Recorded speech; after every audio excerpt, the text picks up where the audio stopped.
Dear student, स्वागत है आपका अपने यूट्यूब चैनल विद्या की बरसात में। आज के इस वीडियो में हम लोग बहुपदों का शून्यक ज्ञात करना सीखेंगे। सबसे पहले समझेंगे कि बहुपद का शून्यक होता क्या है। जैसा कि नाम से स्पष्ट है, शून्यक का मतलब होता है शून्य कर देने वाला।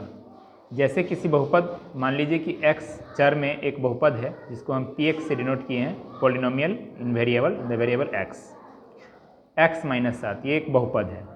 स्पष्टता आप समझ सकते हैं कि यह एक रैखिक बहुपद है, क्योंकि इसमें x का यानी चर का जो अधिकतम घात है वो 1 है। x का घात क्या है, कुछ नहीं लिखा हुआ है, तो एक छिपा हुआ है। इसका शून्यक क्या होगा, इसका शून्यक होगा 7। क्यों होगा, क्योंकि इसमें अगर हम लोग x के जगह पर 7 रख दें तो 7 माइनस 7 जीरो हो जाता है। इसलिए x का यानी चर का वह मान जो बहुपद का वैल्यू जीरो कर देता है, उसी को हम लोग शून्यक कहते हैं।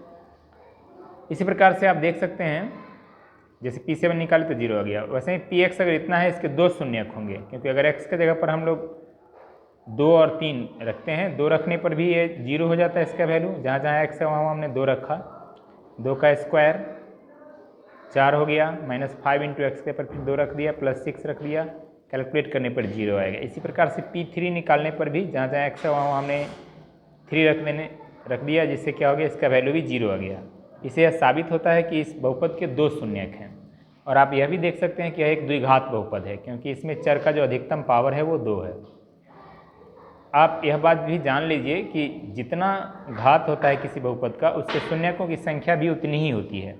जैसे एक रैखिक बहुपद था तो इसका एक शून्यक, और यह एक द्विघात बहुपद है तो इसके 2 शून्यक। अगर त्रिघात बहुपद होता तो इसके 3 शून्यक होते। लेकिन क्लास 10 में हमें मुख्य रूप से रैखिक और द्विघात बहुपद पर आधारित ही सवाल पूछे जाते हैं, और उसमें भी सिर्फ द्विघात बहुपद पर ही आधारित सवाल ज़्यादातर पूछे जाते हैं। इसलिए हम लोग परीक्षा के दृष्टिकोण से द्विघात बहुपद पर ही अपना फोकस करेंगे। अब हम लोग जानेंगे कि ये तो आपको बताया दिया कि रैखिक बहुपद के शून्यकों की संख्या 1 है और द्विघात बहुपद के शून्यकों की संख्या बराबर 2 है। अब द्विघात बहुपद जिसका कि व्यापक रूप ax² + bx + c होता है, अगर इसके शून्यक अल्फा और बीटा हैं तो हम इसको कैसे ज्ञात करेंगे। तो आपको इस क्लास में मुख्य रूप से गुणनखंड विधि के द्वारा, गुणनखंडन के द्वारा शून्य ज्ञात करना होता है। जैसे उदाहरण के लिए मान लीजिए x² - 5x + 6 का शून्य ज्ञात करना है हमें। तो यहाँ पर आपको करना क्या है कि इसमें जो a की जगह पर क्या है, कुछ नहीं है, एक छिपा हुआ है, b की जगह पर -5, c की जगह पर 6 है। तो हम a और c को गुना करेंगे।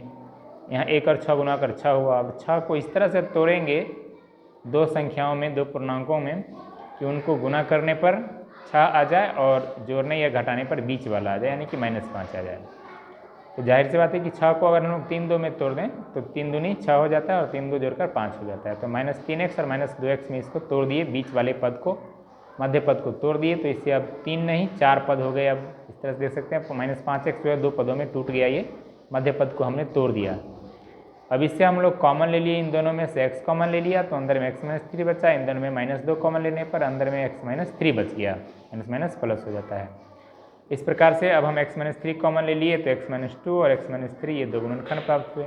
अब दो चीज़ को गुना करने पर अगर जीरो आता है तो दोनों में से कोई भी जीरो हो सकते हैं, तो पहला या दूसरा, दोनों में से कोई भी संख्या अगर हम लिखते हैं तो उसका वैल्यू जीरो हो जाएगा, तो उसको गुना करने पर जीरो हो जाएगा। x - 3 भी जीरो हो सकता है, x - 2 भी जीरो हो सकता है। दोनों को जीरो करने पर हमें 2 शून्यक प्राप्त हो गए। इस तरह से अगर मान लीजिए कि इस तरह का अगर द्विघात बहुपद हो जिसमें कि एक 4y² - 16y है, c वाला टर्म है ही नहीं, तो इसका शून्य ज्ञात करने के लिए हम सीधा सीधा क्या कर देंगे, देख लेते हैं क्या कॉमन हो सकता है। जो कुछ कॉमन हो सकता है हमने कॉमन ले लिया, 4y कॉमन ले लिया दोनों में से, तो y - 4 बच गया। अब इससे 4 गुना में है, बटा में चला गया जीरो के, तो खत्म हो गया, जीरो रह गया। ये y × y - 4 जीरो हो गया, तभी जब y बराबर जीरो हो गया, y - 4 बराबर जीरो हो, इससे y बराबर 4 आ गया। इस प्रकार इसके दो शून्यक हो गए, 0 और 4। t² - 36 के शून्य ज्ञात करना है अगर, तो अब इसको हम a² - b² के फॉर्मूला पर भी तोड़ के याद कर सकते हैं, क्योंकि 36 को हम 6 का स्क्वायर लिख सकते हैं। इस प्रकार से आप देख सकते हैं a² - b² बराबर फॉर्मूला होता है a + b × a - b। एक जगह पर यहाँ t है और b की जगह पर 6 है, तो a + b × a - b के सूत्र पर चढ़ा करके इसको फिर हम गुणनखंड कर लिए, और गुणनखंड करके दो शून्यक -6 और 6 प्राप्त कर लिए। या इसको अगर हम चाहें तो -36 को उधर ले गए, 0 + 36 36 हो गया, स्क्वायर उधर गया, ±√36, क्योंकि स्क्वायर उधर जाएगा तो प्लस माइनस चिन्ह के साथ रूट का चिन्ह आ जाता है। 36 का वर्गमूल 6 भी होता है, -6 भी होता है। आप देख सकते हैं कि t जो है उसका वैल्यू +6 या -6, यानी इसके दो शून्यक हो गए, +6 और -6। इस तरह से हम विभिन्न प्रकार के बहुपद द्विघात बहुपदों के शून्य ज्ञात करना सीखे हैं। नेक्स्ट क्लास में हम लोग और आगे सीखेंगे। तब तक के लिए बाय बाय।